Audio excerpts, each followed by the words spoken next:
আসসালামু আলাইকুম। আল্লাহ সর্বশক্তিমান। দর্শক, প্রতিদিনের মতো আজকেও আপনাদের মাঝে একটা নতুন কৃষিভিত্তিক ভিডিও আমি উপস্থাপন করতে চলেছি।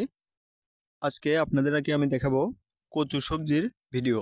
তো দর্শক, যে কচু সবজির ভিডিও আপনাদের মাঝে আমি উপস্থিত করছি, এটা হচ্ছে কিন্তু কোনো চাষাবাদ করা কচু সবজি নয়। এটা হচ্ছে যেখানে সেখানে আপনার একটা জায়গাতে হতে পারে। তো দর্শক, যেখানে সেখানে যদি এত সুন্দর লণ্ডিত বণ্টিত কচু সবজি হয়ে থাকে, তাহলে আপনি যদি এটা ক্রয় করে এগুলার বেসনগুলা ক্রয় করে যদি আপনি চাষাবাদ করেন, তাহলে কিন্তু আপনি অনেক লাভবান হতে পারেন। আর এই ব্যবসাতে আপনার এই চাষাবাদে কোনো রকমের কোনো সেরকম খরচ নেই। কিছুমাত্র অল্প পরিসরে কীটনাশক প্রয়োগ করলে পরে আপনারা কিন্তু এটা ফলাতে পারবেন। আমি মোহাম্মদ শামীম আহমেদ। চলুন ভিডিওতে যাওয়া যাক। দর্শক, আমাদের আশেপাশে চারিপাশে যেখানে সেখানে একটু উর্বরতা জায়গা থাকলেই কিন্তু সেখানে কচু সবজি এমনি এমনি আপনিতেই আপনার হয়ে থাকেন।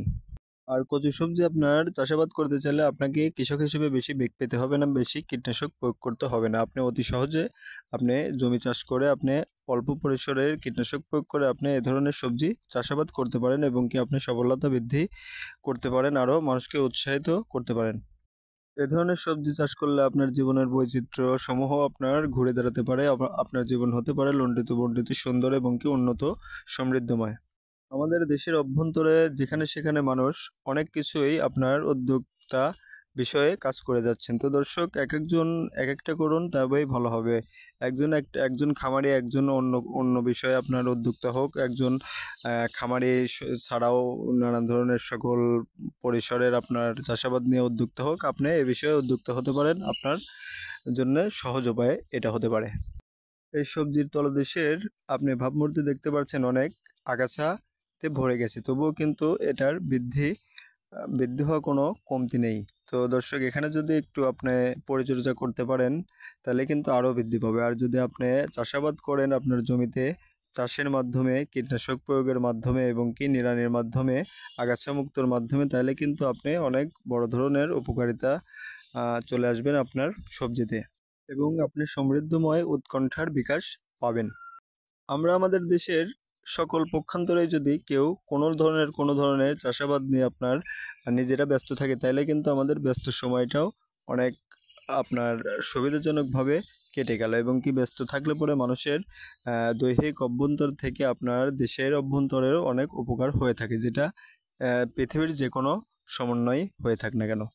বিশেষ করে এই জিনিসটা আপনারা করতে পারেন বর্ষাকালের 1 মাস আগে এবং কি বর্ষাকালের শেষের দিকে আপনারা এই জিনিসটা শীতকালীন মৌসুমে আপনারা উৎপাদন করতে পারেন। আর শীতকালীন মৌসুমে আপনারা দর্শক জানেনই, যে কোনো সবজির দাম হই হুল্লোড় এবং কি আকাশচুম্বী হয়ে থাকে। তো দর্শক, এ ধরনের সবজি কিন্তু বাজারঘাটে ওঠে কম।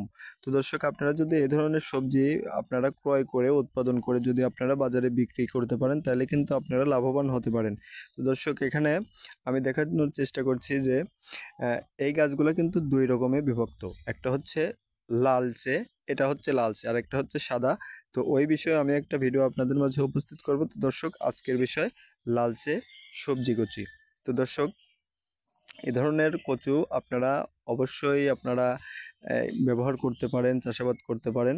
ঠিক আছে, আমি আঙ্গুল দিয়ে দেখালাম, 4 আঙ্গুল এক জায়গায় করে 8 আঙ্গুল হয়। এ ধরনের সবজি যদি আপনারা জমিতে রোপণ করতে পারেন, তাহলে এটা বৃদ্ধি হওয়ার খুব একটা সময় লাগবে না। বর্ষাকালীন সময় ছোট ছোট যে সকল আপনারা কচু সবজিগুলো দেখতে পাচ্ছেন, এই সকল সবজিগুলো আপনারা সকল সমন্বয়ে আপনারা রোপণ করতে পারেন এবং কি অল্প কিছু সার প্রয়োগ করলে, কীটনাশক প্রয়োগ করলে এবং কি জমিতে একটু চাষের মাধ্যমে উর্বরতা বৃদ্ধি করলে আপনারা সফলতা অর্জন করতে পারেন। তো দর্শক, আমি আপনাদেরকে এই ছোট মাধ্যমের কচুগুলো দেখাতে চেষ্টা করছি কিসের জন্য। এই সকল ধরনের কচুগুলো আপনারা গাছসমূহভাবে আগাছা মুক্ত ছাড়াই আপনারা আপনার জমিতে রোপণ করতে পারেন।